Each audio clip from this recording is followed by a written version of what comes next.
Bien, bonjour tout le monde. Alors, pour vous présenter le yoga aujourd'hui, je vais vous proposer de faire un voyage. Est-ce que vous êtes prêts à faire un voyage avec moi? Ok, alors on est parti. On va partir en Inde. En Inde, il y a à peu près 6000 ans. D'accord? Donc on est au bord du Gange et on est dans la forêt. Et il y avait des sages dans la forêt qui étudiaient la nature. Ils étudiaient les minéraux, les végétaux, les animaux, et ils s'étudiaient aussi eux-mêmes. Et ces sages-là ont été un peu les premiers scientifiques à essayer de comprendre comment tout cela fonctionnait. Leur but était de retrouver l'harmonie, de trouver comment tout ça pouvait fonctionner ensemble, comment ce miracle de la nature pouvait prendre place. Donc ils ont compris qu'il fallait être complètement intégré à cette nature, et c'est comme ça que le mot yoga est né, puisque yoga veut dire réunir nous et notre environnement pour vivre le mieux possible. Donc à partir de là, il y a eu tout un tas de textes qui ont été édictés, et il y en a encore beaucoup qui sont écrits aujourd'hui. Et tous ces textes ont simplement essayé de quoi? De transmettre ce qui avait été perçu à cette époque-là pour que toutes les générations puissent en bénéficier. Et c'est ce que je vais essayer aussi de faire un petit peu aujourd'hui, en essayant de résumer ce qu'est le yoga.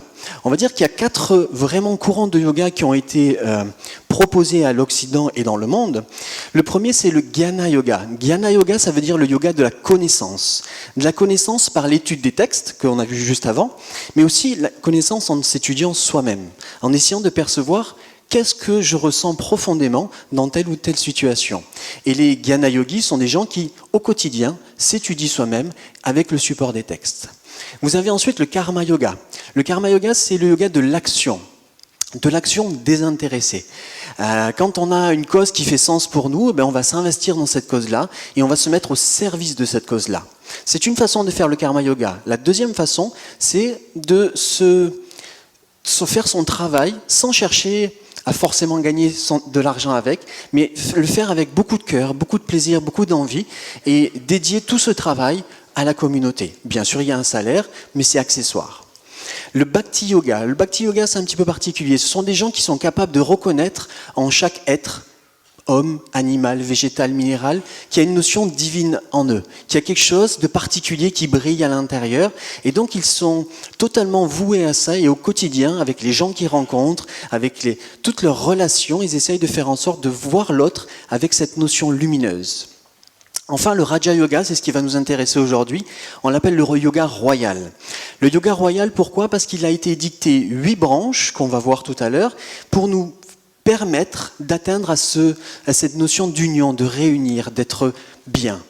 Donc c'est ce qu'on va voir aujourd'hui.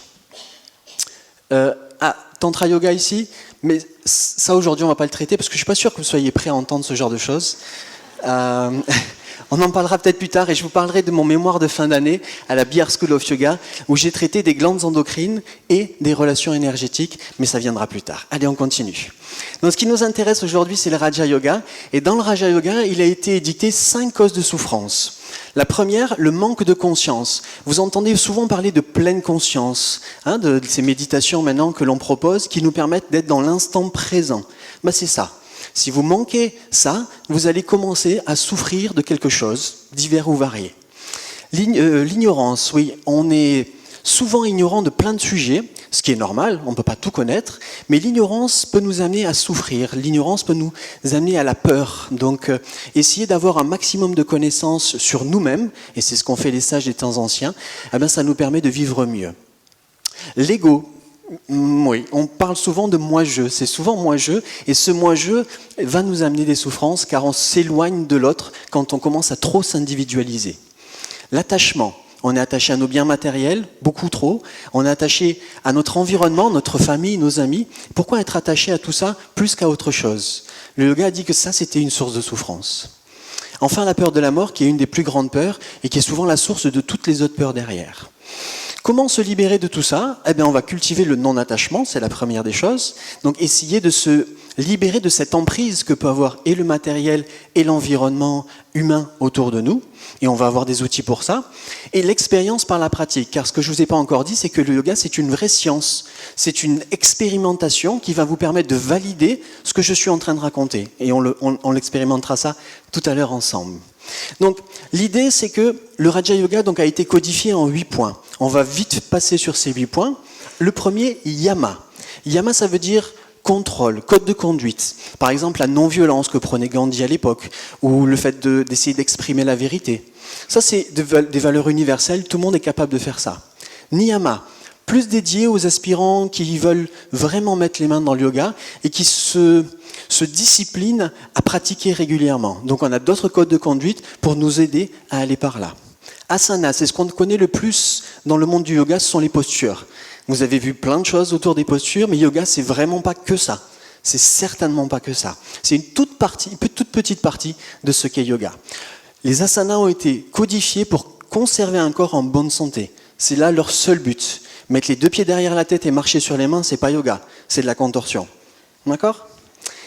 Passe au pranayama, et c'est ce qui est le sujet de ce jour, c'est des exercices de respiration qu'on va expérimenter tout à l'heure, donc je passe rapidement là-dessus. Et à partir de là, le 4e point, pratyahara, va nous faire passer du yoga externe, ce qu'on fait dans la vie, au yoga interne, ce qu'on fait à l'intérieur de nous-mêmes. Pratyahara, ça veut dire le retrait des sens. On a bien 5 sens, vous êtes d'accord avec moi ? Oui, vous êtes toujours là. Donc ces 5 sens-là, on va essayer de les raffiner pour pouvoir arriver à se concentrer, qui est dharana, le 6e point, se concentrer sur un seul point pour nous permettre d'aller ensuite vers dhyana, la méditation. Vous avez déjà tous vécu le fait de lire un livre, vous arrivez au bout de la page, vous n'avez rien compris à la page. Pourquoi ? Parce que votre mental, il était parti ailleurs. Donc l'objectif de dharana, c'est de se centrer, d'être capable de fixer son attention suffisamment longtemps sur un point. Ce qui nous mène à dhyana, donc la méditation. Il faut bien entendre là que la méditation fait totalement partie du yoga. On a souvent dit yoga c'est d'un côté, méditation de l'autre, c'est faux. La méditation est le but ultime du yoga. L'état méditatif. C'est un état de paix, un état de sérénité, un état de bien-être. Et quand on stabilise ça, quand on arrive à garder cet état longtemps, on appelle ça samadhi, qui est cette notion d'éveil, de nirvana, simplement cette notion d'être tout le temps dans l'instant présent et tout le temps dans l'état méditatif. Maintenant, on va aller un petit peu plus loin dans l'idée de pranayama. Tout à l'heure, le professeur Marquette a parlé d'énergie. Prana, ça veut dire énergie, dans la même conception de ce qu'on a étudié tout à l'heure. Yama, ça veut dire contrôle. Par les exercices de respiration, on va apprendre à contrôler notre souffle et faire en sorte justement que l'inspiration soit volontaire, mais que l'expiration soit volontaire aussi, et la suspension du souffle entre les deux devienne aussi contrôlée. Donc ça, c'était juste pour vous rappeler qu'on est vraiment dans un monde physiologique quand je parle d'énergie et dans rien d'autre. Tiens, monsieur Einstein, l'énergie, c'est de la matière c'est de l'énergie. En yoga, c'est très important. Et ça fait des millénaires qu'on sait ça.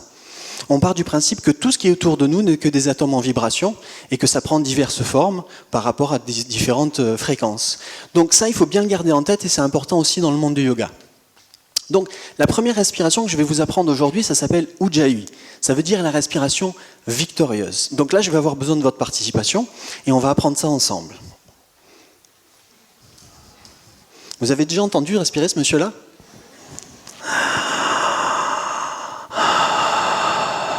Ça fait un peu ça. Eh bien, c'est ce que vous allez essayer de faire maintenant. Donc je vais vous demander de me poser vos mains sur les cuisses, vos pieds dans le sol, de redresser un peu votre dos. Ouais, voilà. De fermer les yeux si vous le voulez. Tout à l'heure, le professeur Baquet ironisait un petit peu là-dessus, mais ça sert, ça fait du bien. Donc on ferme un peu les yeux et on va se concentrer sur notre respiration ventrale. Si vous avez besoin de défaire un peu la ceinture, faites-le, on est entre nous, personne ne vous regarde. Voilà, donc on respire avec le ventre se gonfle à l'inspire, le ventre se creuse à l'expire.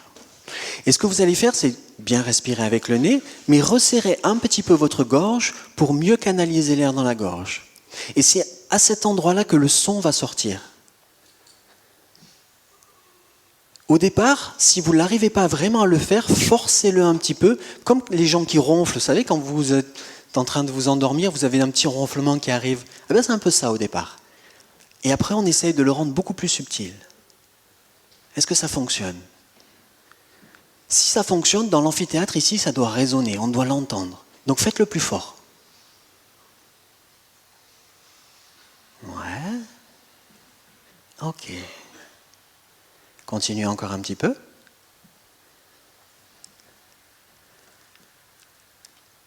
Très bien. Vous pouvez conserver ça maintenant sur le reste de la conférence si vous le souhaitez. Ouvrez vos yeux. Vous avez pu vérifier qu'il y a 3 phases à la respiration. L'inspiration que nous en yoga on appelle Puraka, l'expiration qu'on appelle Rechaka et la suspension entre les deux, soit à la fin de l'inspire, soit à la fin de l'expire.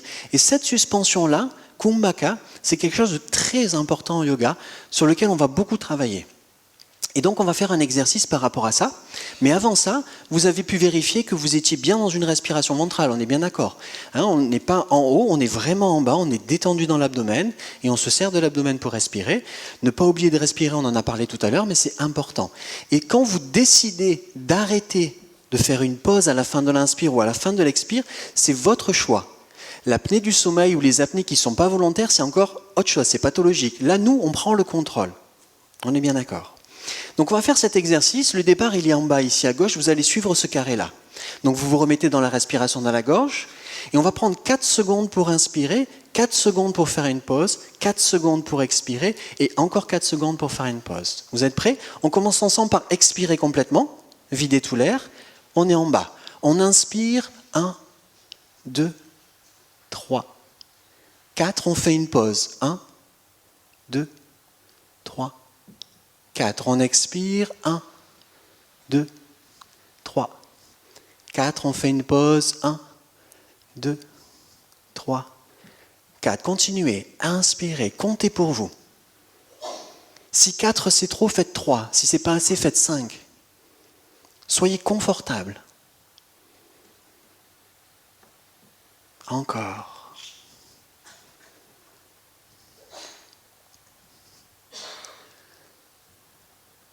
Toujours avec la respiration dans la gorge.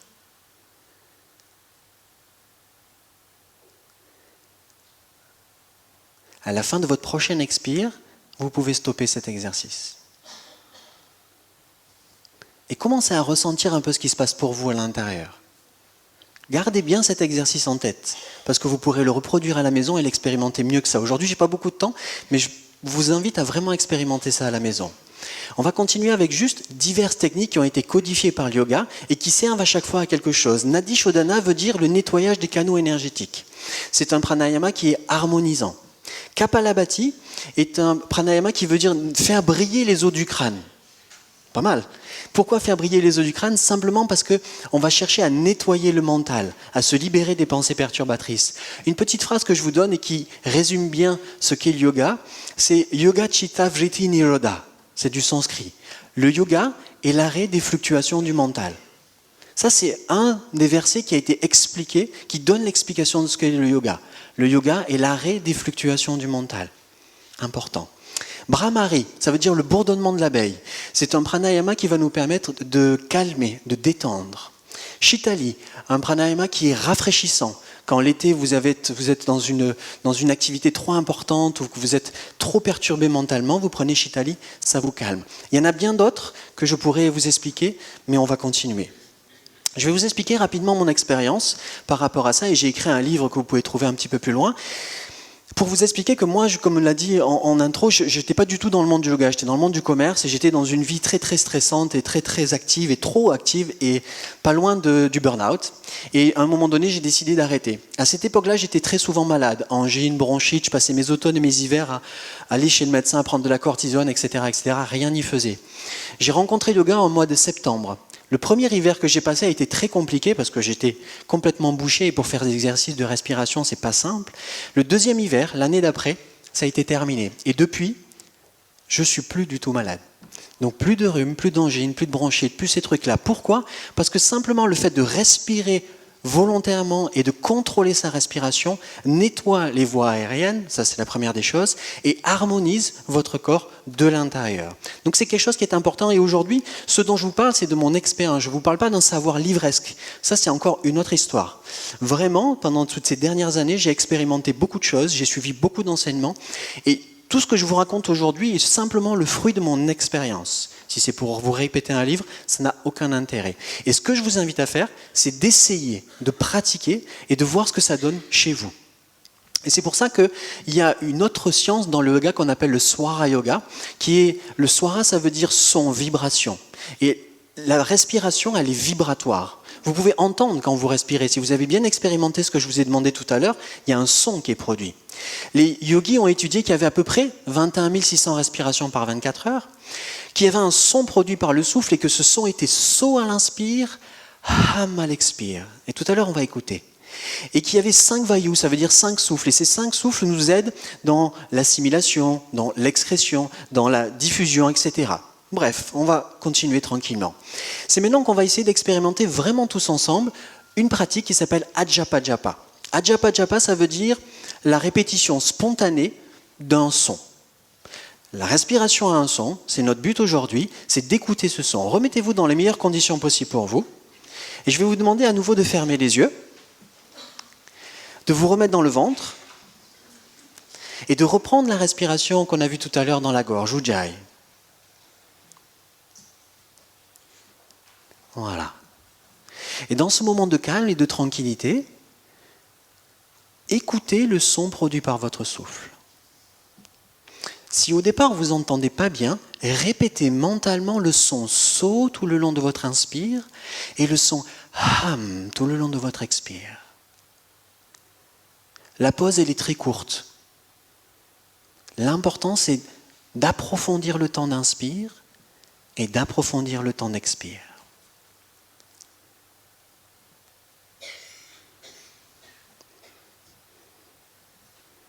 Restez bien sur le son, bien sur le souffle, détendu dans votre ventre.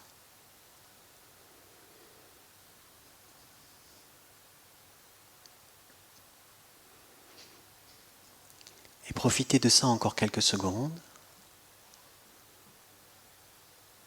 Soit vous répétez mentalement so, ham, soit vous l'entendez.